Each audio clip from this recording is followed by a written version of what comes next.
Good morning, guys. Welcome along. Thank you for tuning in. This isn't a full review, this is a quick chat. This is my latest acquisition.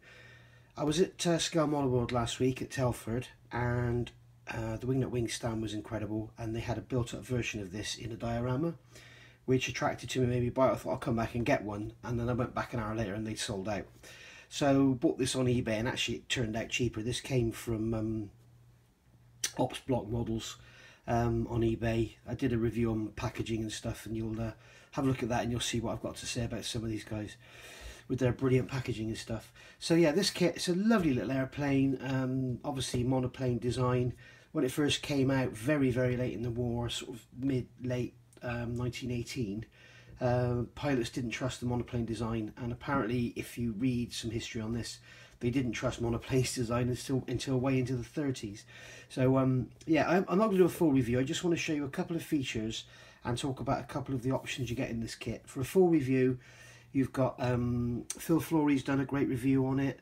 High Altitude Scale Models, Brett, he's done a full review on it. So if you want to see all the sprues in details, you can look at their reviews, and you can also look at it all on the website, because Wingnut Wings website is awesome. You get to print out the whole instruction sheet and everything. So yeah, go take a look out there if you want to see a full review. I just wanted to look at a few of the sprues and talk a little bit about history. If you're a bit confused about this, you know that I've recently done a review on the Junkers J1. The J1 was actually not the J1 at all, and this was the J9, and there was a long fuselage and a short fuselage, and then it became the D1. The actual J1 was actually a J4, and they built a monoplane version of that as well. So I mean, if Wingnut Wings do all the Junkers corrugated metal, because some were steel, some were duralumin, if Wingnut Wings do them all, they could probably have a whole new range of kits. There must be 15 or 20 different guises of aircraft. So yeah, what I want to show you quickly is some of the sprues in here. We'll have a quick look through the instructions, and you can see it's the general sort of colour call out, and sprue call out, PE, and a massive decal sheet as usual, decal sheet, sorry. But it's what's nice about this kit, if you've built Wingnut Wings, and I just on my first one now, it's different because it's a monoplane and it's all tubular aluminium and bits of steel and stuff. It's a different design. You can see there's no real wood involved. It's all metal framework, and you build up this beautifully, beautiful tubular cockpit. It's almost, it's almost getting to the World War II stuff like the Typhoon and that. And yeah, you can see they've included their beautiful photographs of the centre section frame. And then here you've got the fuel tank, and I just want to show you, this is how they've moulded it, and it's gorgeous. There's this triangular tubular steel framework which will be extremely strong, and there in the middle you've got the fuel tank, and obviously there's some end plates and stuff. And there's another little beauty about this. Once it's built, you get these are the wing roots that go onto the fuselage. And then, so if you want to build it with the wings off, you can. It'll look absolutely stunning. Just looking at that, the exhaust, you see, once again, see Wingnut Wings still haven't got into slide mould technology, and they've still got these things like this moulded in halves. How funny. Still, it's not a problem because the rest of the kit is so bloody wonderful. I mean, look at the grill on there, that's gorgeous, all the rivet detail. The bags around the undercarriage leg, or the ropes, is it? Beautifully, crisply moulded. Really lovely. The seat there, absolutely gorgeous. Even got a bit of detail on the inside there. And again, as with Wingnut Wings, there's going to be, well, the later kits, there's going to be no ejector pin marks anywhere that you're going to see them, and if there is anything there, it's going to be very slight. That looks like the engine cradle there. Yeah. Lettering on the tyres, Continental, really nice. And then the machine guns, and then you've got the, as usual with Wingnut Wings, you get the moulded machine guns if you don't want to do the brass jackets. Lovely. And there's one other thing I want to pick up on, which I don't think anybody else has picked up in the reviews. We all know that the likes of Trumpeter and other companies as well, they'll bring out an A version of a kit, you know, the F6A, say, and then there'll be the F6E, and there'll be some panelling or air brakes that weren't apparent on the E that they'll just leave on there, you know, or there'll be stuff that was on the E version, they bring the A version out first, and the panels and the air brakes are there on the A, and they were never there in the first place. Well, Wingnut Wings don't do that sort of thing, and this I find absolutely stunning. I commented to Richard about this last Sunday, and like congratulating him for the attention to detail. The fuselage, as you can see here, is two halves, and then you've got a separate spine on the top, so that you don't have to worry about having a join over these corrugations. So what they've done, this is what they're doing with their Lancaster, they've put the join of the rear rib, the rear section, in line with a metal panel join. So when you look at this closer, you can see the, if I can get it in, you can see the, I've got a little bit of damage there by looking at it. You can see that the corrugations come to an end as they would where the sheet metal joins. I mean, the rivet detail in there is, imagine that with a wash on it, it's going to look stunning. Even around the cockpit area, you see all the, I mean, you can hardly see, it's just gorgeous. Can you imagine how good the length's going to be? So yeah, you've got this rear cap, but they've noticed that between different models, different years, if you look, the sheet metal on this one, it joins in the middle with a rib, and on this one it joins in the middle with a rib. But if you notice, if I can get them both in, you can see how the corrugations across the two versions, whichever two versions they are, see there is a difference, and they have gone to the trouble of making the mould to give you those two different rear ends. I mean, thanks guys, this is just attention to detail like no one else. It's just incredible. Really, really nice. Yeah, and yeah, I just wanted to bring that up. We've got some engine covers here as well. Now these, for certain variants, parts of these have to be removed, and so you've got some lines there where you can cut them out.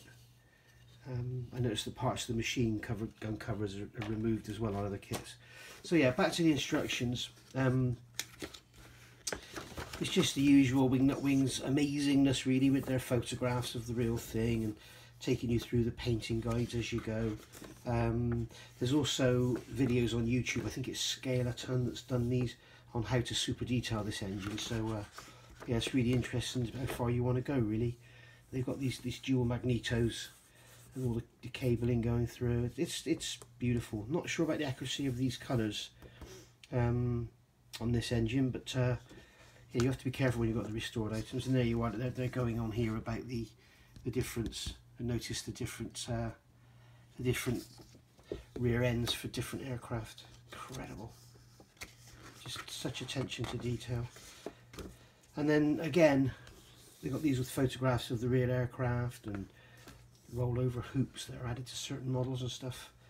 And this is something I wanted to talk about as well, is all that detail, the fuel tank and all the bottom of that framework I showed you is all visible, as you can see here on the photograph of the real aircraft.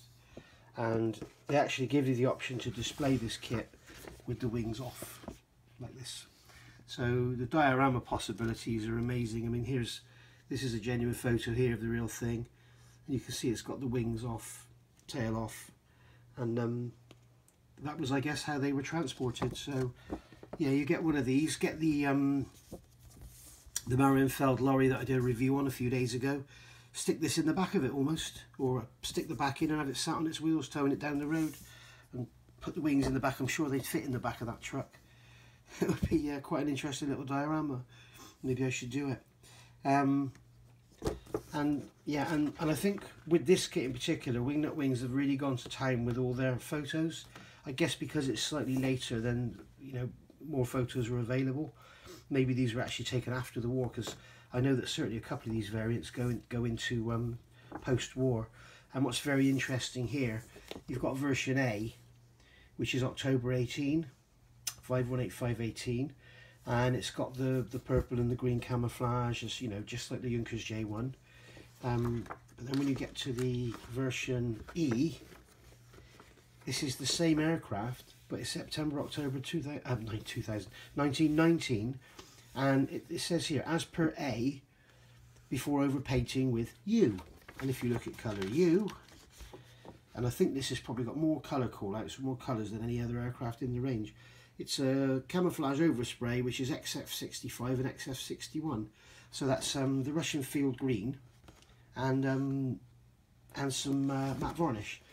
So it's just a very thin spraying over it, just to cover the camouflage. I don't know if it was the paint was so thin it showed through, or the sun bleached it through. I don't know, but you can read that there if you'd like. And yeah, but again, real photographs of the real thing. There's even photographs here showing shot up ones and where the bullet holes and that. No, it's just it's incredible. This one here is quite interesting. This is the one on the box front, as you can see here. But you notice one in the background, this is red. And if you read this, looking at these photographs, they can't work out whether the actual fuselage, the actual whole aircraft, was painted, or just the fuselage, so it looks like the wings are camouflaged. They haven't made that very clear. But yeah, the wings are camouflaged the same as this one. The fuselage has been overpainted in black or red. They can't make out their mind, so black or red. You make up your mind, you can do it in either.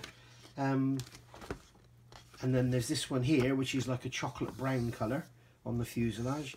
This one here is all aluminium, or aluminum if you're on the other side of the pond from me. And then we get back to this version E. But these photographs, you know, once again, you don't need to do any research. I mean, here's the factory with the there's the monoplane J1, which was actually the J something, I can't remember, J4 or J3, and then you've got, you know, D1s here, or J911s, and this, you can see they're just, it's the experimental aircraft. And there's the J1 again, steel skinned, apparently it was too heavy. And then there's the J4, which became the J1.